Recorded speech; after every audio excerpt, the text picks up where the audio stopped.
Et shalom, shalom. Alors tout d'abord, j'aimerais rendre gloire, hommage à Yahweh, Bahashem, Yahushai, Bahashem, Roha Kodash. Yahweh qui est le nom du Père, Bahashem qui veut dire au nom, Yahushai qui est le Fils, Bahashem, Roha Kodash qui est le Saint-Esprit. Shalom aux élus et de bonheur, respect aux apôtres et aux aînés de Great, car c'est eux qui m'ont appris cette vérité.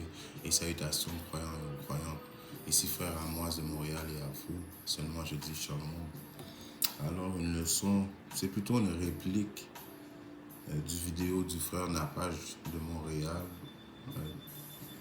qui parle en sorte de ne pas moquer les prophètes de Yahweh Shimashah, des hommes que Yahweh Shimashah a set up. Il y a un prix à payer pour ça. Oui. Tout ça, c'est, si vous connaissez le frère, il s'appelle le frère pour l'être. Ça ne veut pas dire qu'il est mon frère, les frères. Non, ceux qui sont mon frère, c'est ceux qui font des volontés de Yahweh Shimashah. Lui, il est plutôt l'ennemi de la vérité, right? Et je me souviens même avant que je sois vraiment dans la vérité, c'est quoi être vraiment dans la vérité? C'est quand tu commences à faire des travaux de Yahweh Shimashah, right? Qui t'a demandé, t'apprends, après tu vas enseigner, tu vas dans les rues, dans les haies. Right, tu proclames les paroles véridiques de Yahweh Shimashah. Right? C'est ça être dans la vérité. Avant que tu fasses ça, tu n'es pas réellement dans la vérité. Tout ça pour dire que je regardais sur YouTube et mon esprit, même pas encore être dans la vérité, mon esprit était déjà vexé la façon qu'ils parlaient des apôtres et des ennemis de Great Millstone. On les accusait de V-I-O-L V-I-O-L-E-U-R, right? Je ne vais pas dire le mot, right? C'est ça, c'est des choses, des insultes comme ça qui disaient de nos apôtres, de nos aînés de Great Millstone, right? Et puis, quel autre blasphème qui faisait encore, il disait que c'était ça. Right? Lui, c'est un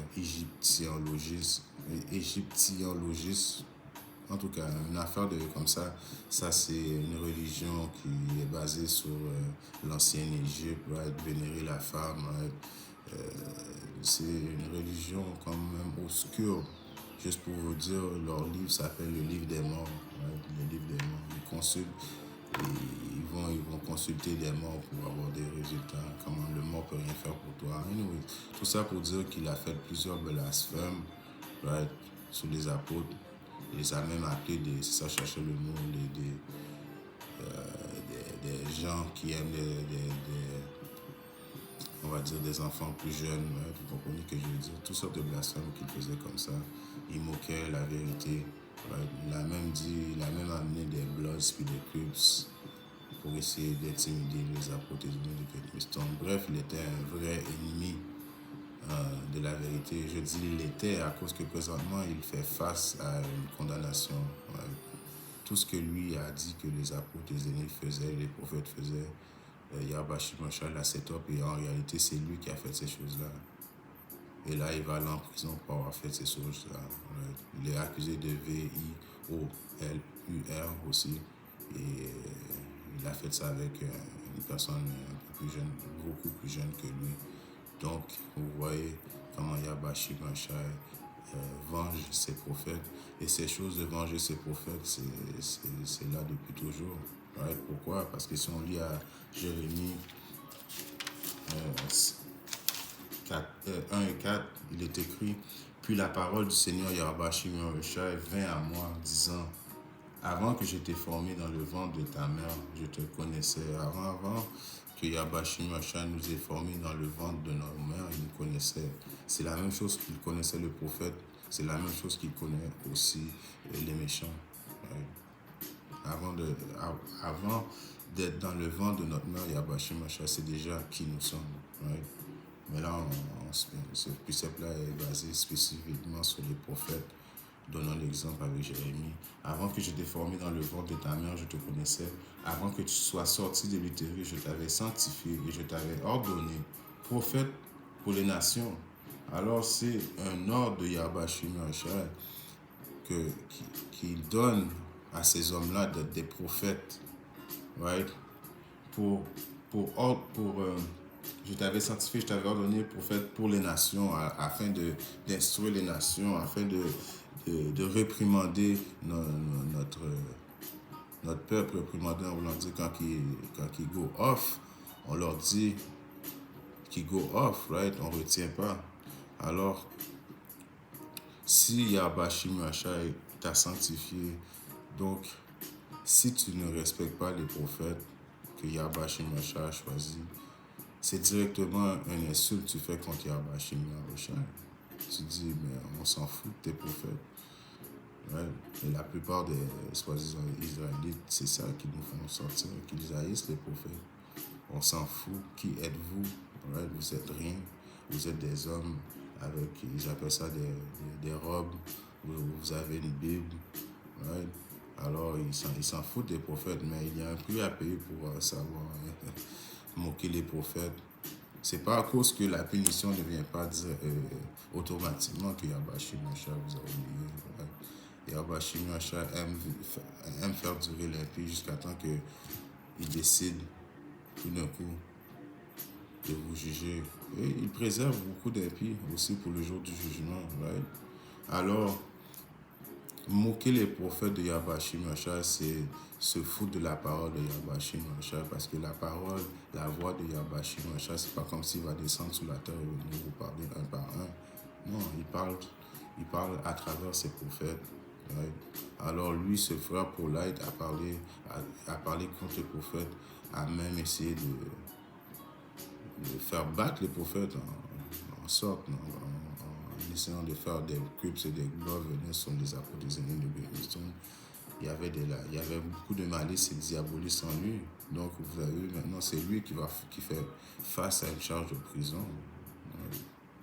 Ça, c'est juste un petit exemple. Il y a beaucoup qui vont devoir payer très bientôt aussi. Right? Parce que les prophètes, c'est pas des...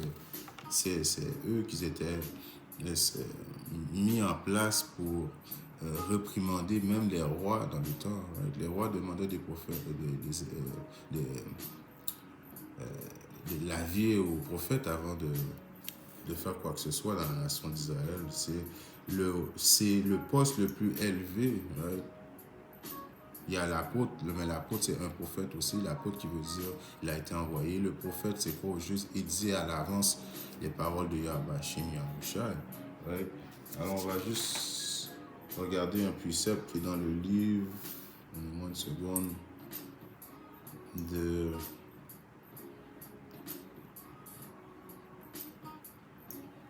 regardons dans le livre de Samuel. Right?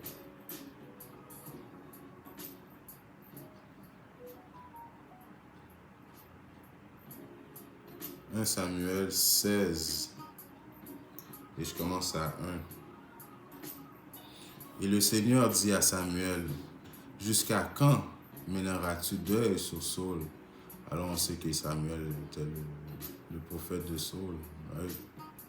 Vu que je l'ai rejeté pour qu'il règne plus sur Israël, remplis ta corne d'huile et va, je t'enverrai vers Jesse, le Béthémite. Alors Jesse le Béthémite, qui Jesse était le père du roi David. Car je me suis pourvu un roi parmi ses fils. Et Samuel dit, comment puis-je aller si Saul l'apprend et me tuera? Right? Et le Seigneur dit, prends avec toi une génisse et tu diras, je suis venu pour sacrifier au Seigneur. Et tu appelleras Jesse au sacrifice et je te montrerai ce que tu auras à faire et tu oindras pour moi celui que je te dirai. Ouais, tu vas le oindre, right? Tu vas mettre de l'huile sur lui, tu vas le bénir. Alors c'est que le roi David s'apprenait à être béni, right? Parce que Yahweh Shimashai avait décidé de ne plus être avec Saul, right? Il avait enlevé l'esprit de Saul et puis Samuel était un peu comme déçu un peu, right? Parce qu'il était habitué avec Saul, right? Mais c'était la décision de Yahweh Shimashai.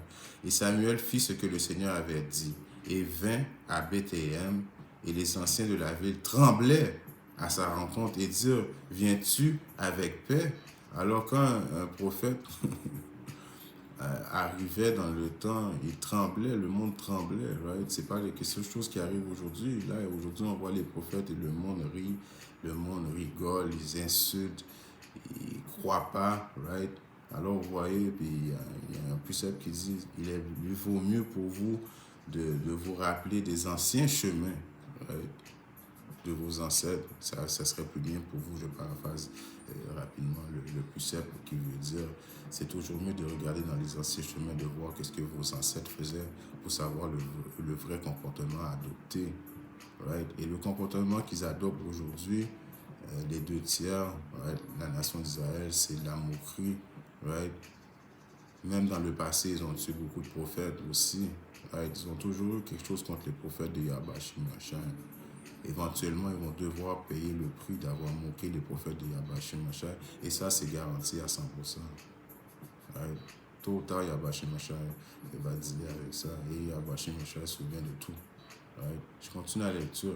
Et Samuel fit ce que le Seigneur avait dit et vint à Bethléem. Et les anciens de la ville tremblèrent à sa rencontre et dirent, viens-tu avec paix?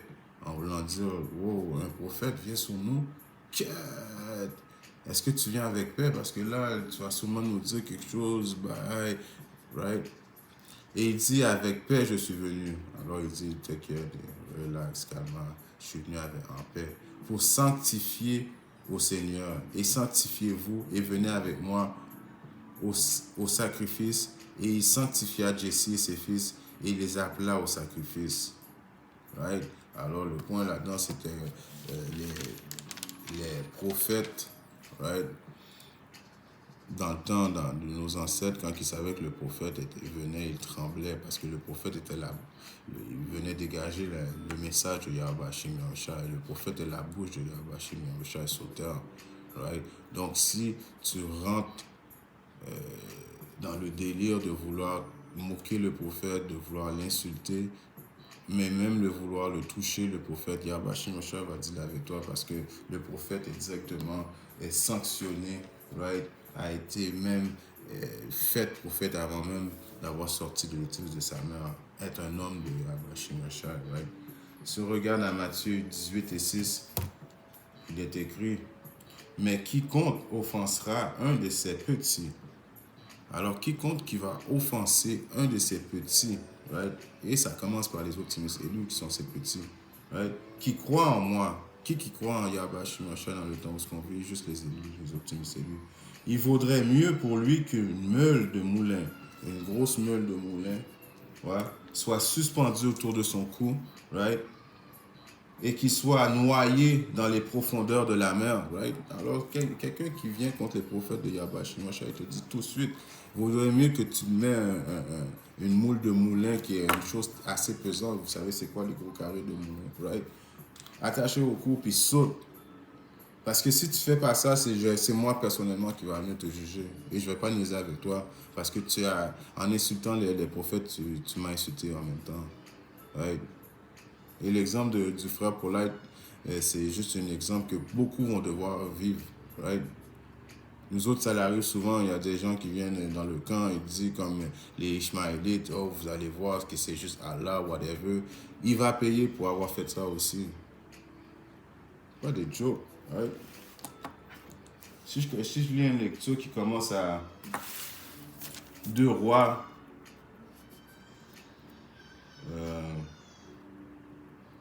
je vais commencer à 2 rois et 2:18. C'est là que je vais prendre dans ma Bible, dans mon téléphone. Si on regarde 2 rois 2, et je commence à 18. Et quand ils revinrent vers Élisée qui était quoi? Qui était le second de Élie, right? Élisée qui était le second de Élie, éventuellement quand que Élie s'est fait beamed up dans les chariots de l'Éternel, il y a le manteau d'Élie qui avait tombé du au-delà et puis Élisée attrapa le manteau et avant que Élie, qui était son maître, son enseignant, s'est fait beamed up dans les airs, il avait demandé d'avoir la double portion de son esprit sur lui, right? Donc Élisée c'était devenu un prophète avec des pouvoirs spirituels, right? Car il attendait à Jéricho, il leur dit, ne vous avais-je pas dit, n'y allez pas. Alors il y avait des hommes qui l'attendaient à Jéricho et Élisée les avait très bien dit de ne pas aller là parce que les autres voulaient voir quand Élie allait se faire bind up. Right? Et les hommes de la ville dirent à Élisée, voici, je te prie, la situation de cette ville est agréable, comme mon Seigneur le voit, mais l'eau est inexistante et la terre stérile. Il dit, apportez-moi une cruche neuve et mettez du sel. Et ils la lui apportèrent. Et il sortit vers les sources des eaux et jeta le sel et dit, ainsi dit le Seigneur, j'ai rendu ces eaux saines. Elles ne causeront plus ni mort ni de terre. Alors Élisée a rendu l'eau saine, right? Et la terre, il l'a rendue stérile. Right? En voulant dire non seulement que Élisée est un prophète de Yahweh Shemashai, et vous voyez que Yahweh Shemashai donne des pouvoirs spirituels à ses prophètes. C'est la même chose qui va arriver dans le temps aussi très bientôt. Les prophètes de Yahweh Shemashai vont avoir des pouvoirs spirituels pour venir contre Eke Issa et son armée diabolique. N'oublions pas que Eke Issa, une armée, a été bénie du pouvoir de l'épée, toutes les armes. Il a été béni de la technologie, il a été béni de tout ce qui a rapport avec l'épée de Sauteur. Donc, cet homme rouge, cet homme blanc, les Édomites sont très puissants Sauteur. Alors, éventuellement, nous, les optimistes élus, ceux qui craignent Yahweh Shemashai, ceux qui vont persévérer jusqu'à la fin, vont être dotés de pouvoirs spirituels aussi pour pouvoir défendre. Right? De nous défendre et défendre ceux que Yahweh Shemashai veut qu'ils soient défendus. Right? Alors vous avez vu que le prophète, non seulement qu'il est sanctifié pour propager la parole de Yahweh Shemashai, mais en même temps Yahweh Shemashai a donné des pouvoirs spirituels à ses élus. Ainsi les eaux furent saines jusqu'au soir selon les propos d'Élisée, lequel il avait proféré. Right? Après avoir fait ça, et de là, il monta à Bethel. Et comme il montait par le chemin, des petits enfants sortirent de la ville et se moquaient de lui et lui disant, monte-toi, tête chauve, monte-toi, tête chauve. Alors vous avez bien compris que des petits enfants se moquaient d'Élisée. Right? Des gamins. Right? On sait que Yahweh Shemashai n'a pas de respect pour la personne. Right? Tu es dans le mal, tu viens moquer son prophète qui est doté de pouvoirs spirituels, des petits-enfants, j'ai bien spécifié. Et il se retourna et les regarda et les maudit. Alors le prophète les maudit les enfants, donnant un curse sur les enfants. Oui, les prophètes peuvent donner des curses aussi à ceux qui les moquent, à ceux qui viennent à l'encontre de la parole de Yahweh Shemashai. Right? Et 2 ours sortirent de la forêt et déchirèrent 42 de ses enfants. Alors vous avez vu, Yahweh Shemashai n'a pas dit, non, Élisée, ne les maudis pas, ou bien je ne fais pas écouter à ta demande. Non, il a bien écouté sa demande et il savait très bien que c'était des enfants. Il a envoyé les ours manger les enfants quand même. Ouais. Tout ça à cause qu'il moquait son prophète. Alors, c'est tous ceux qui moquent les prophètes de Yahweh Shemashai ont un prix à payer tôt ou tard. Ouais. Matthieu 12 et 36. Mais je vous dis qu'au jour du jugement, les hommes rendent compte de toute parole inutile. Alors, les paroles qui sont sorties de ta bouche, et il faut faire attention, il y a du monde qui dit, mais je vais garder ça dans ma tête, personne ne m'entend, personne ne va savoir qu'est-ce que je dis. Yahweh Shemashai, les anges peuvent enregistrer ta conscience et rapporter à Yahweh Shemashai.